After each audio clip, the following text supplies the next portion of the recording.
Imagine criar a música que definiu o futuro.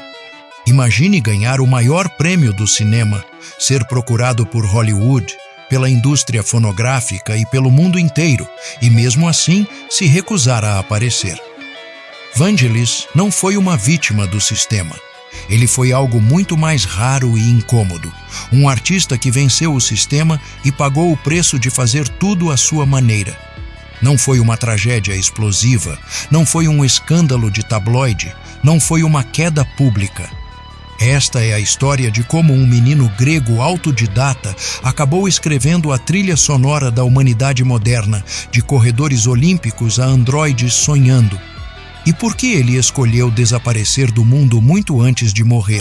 Se você gosta desse tipo de conteúdo, se inscreva no canal. Nos ajude a ultrapassar a marca de 100 mil inscritos e faça parte dessa comunidade que ama música.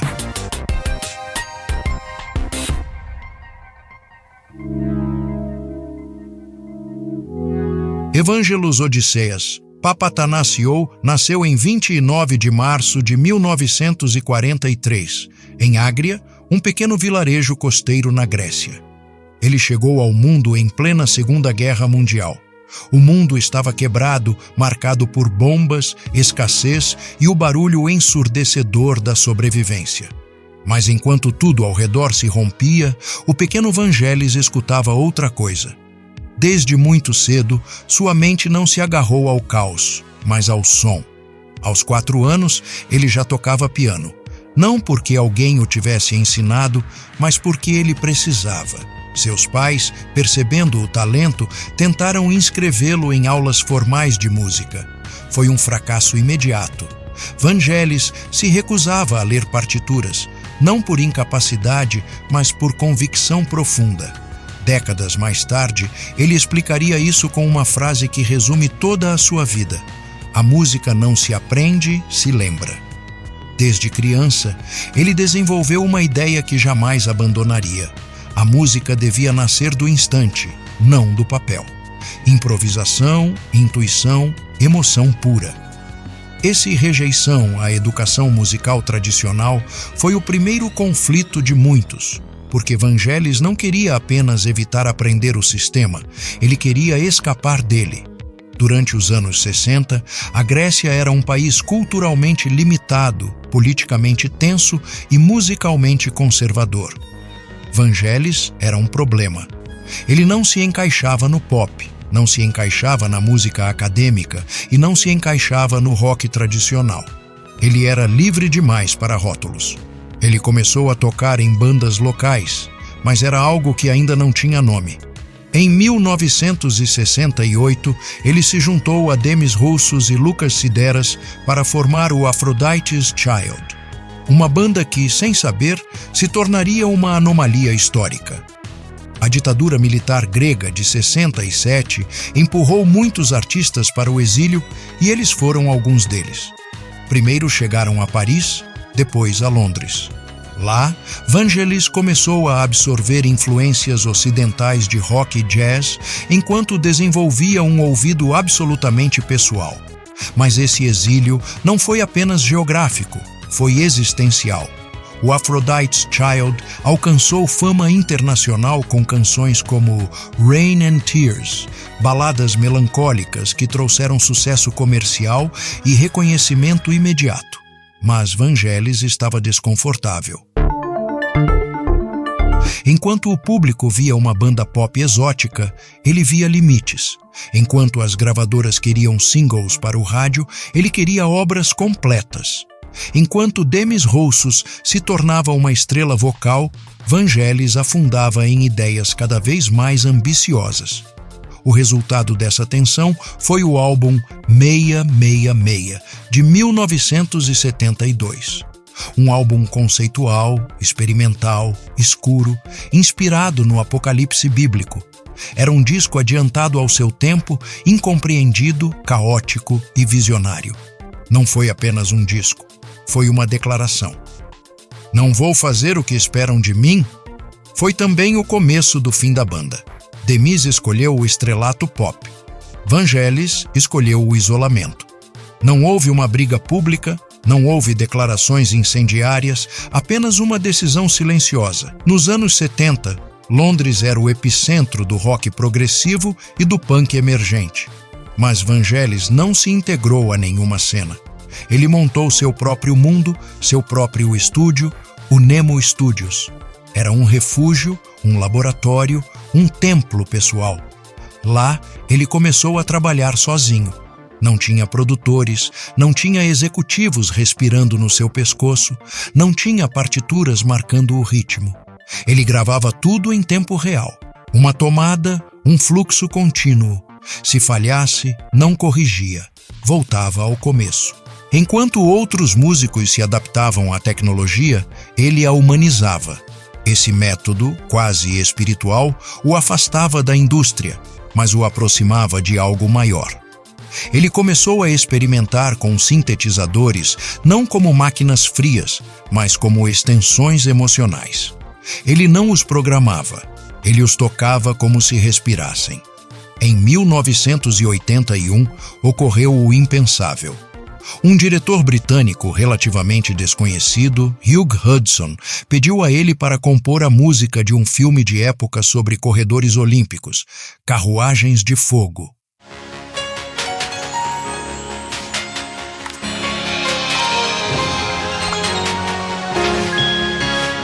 Uma história ambientada em 1924, com música eletrônica, parecia loucura. Os produtores queriam uma orquestra tradicional. Vangelis se negou. Não discutiu, não negociou, simplesmente disse: "Essa é a música, ou não há filme." A música ganhou. O resultado foi uma trilha sonora que quebrou todas as regras. Sintetizadores emotivos, melodias simples e eternas. Carruagens de Fogo ganhou o Oscar de melhor filme. Vangelis ganhou o Oscar de melhor trilha sonora. E aqui ocorre algo chave, algo que define o que realmente aconteceu com ele. Vangelis não foi à cerimônia. Ele não apareceu, não agradeceu, não sorriu para as câmeras. Enquanto o mundo aplaudia, ele se escondia. Ali ficou claro que o conflito dele não era a falta de sucesso, era a fama em si. A partir desse momento, tudo mudou e nada mudou. Hollywood o queria, as gravadoras o queriam, os prêmios o buscavam, mas ele os evitava. Aceitou projetos que lhe interessavam artisticamente, como Blade Runner.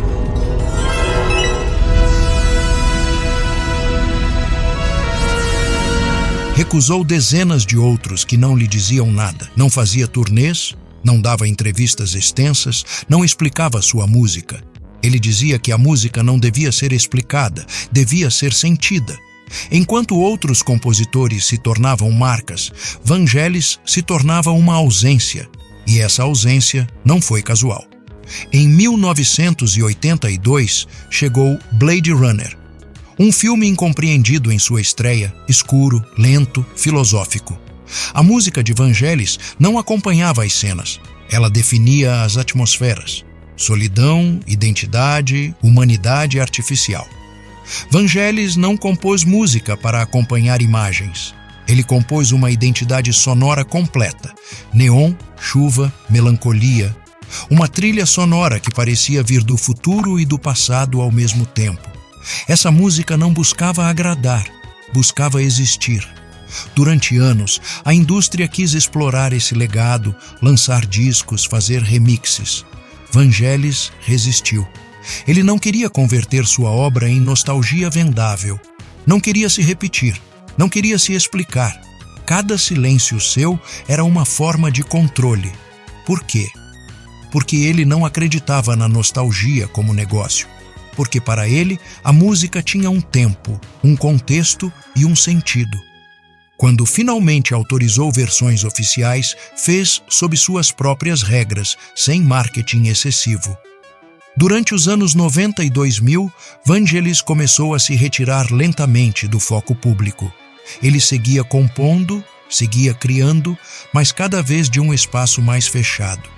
Não usava a internet, não participava de redes sociais, não aparecia em eventos. Vivia rodeado de instrumentos, livros, ciência e astronomia. Ele começou a colaborar com a NASA. Compôs música para missões espaciais. Ele pensava no cosmos mais do que na indústria fonográfica. Enquanto o mundo se tornava mais ruidoso, ele se tornava mais silencioso. Não foi esquecimento, foi escolha, mas esse silêncio tinha um preço. Vangelis não morreu quando deixou de aparecer na TV. Não morreu quando se afastou da imprensa. Vangelis se retirou da humanidade visível muito antes de seu corpo dizer basta. E aí está a chave de tudo. O que realmente aconteceu com Vangelis não foi uma doença repentina nem um final trágico. Foi algo mais profundo. Ele cumpriu sua obra e se negou a convertê-la em espetáculo. Ao contrário de outros gigantes da música, Vangelis nunca construiu um mito público. Não contou sua infância em tom dramático para gerar empatia. Não explicou seus processos para vender genialidade. Ele vivia como compunha, em privado, em silêncio e sem testemunhas.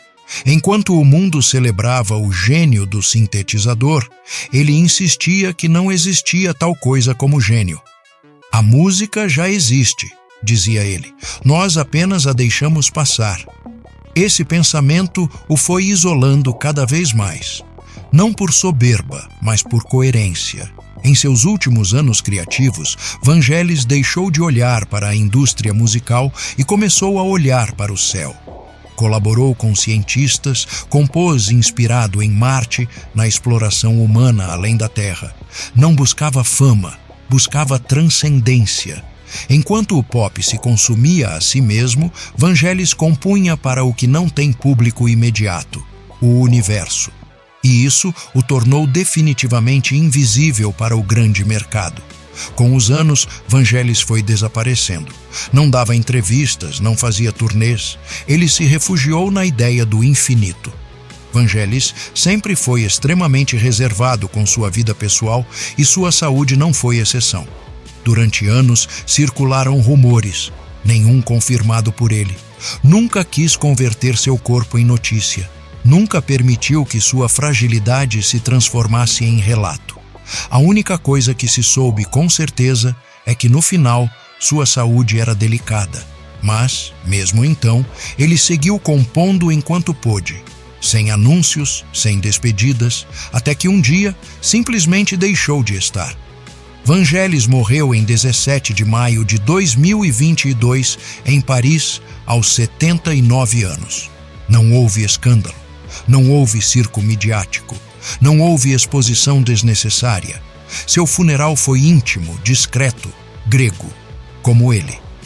Enquanto o mundo publicava homenagens, Vangelis já não estava lá para vê-las.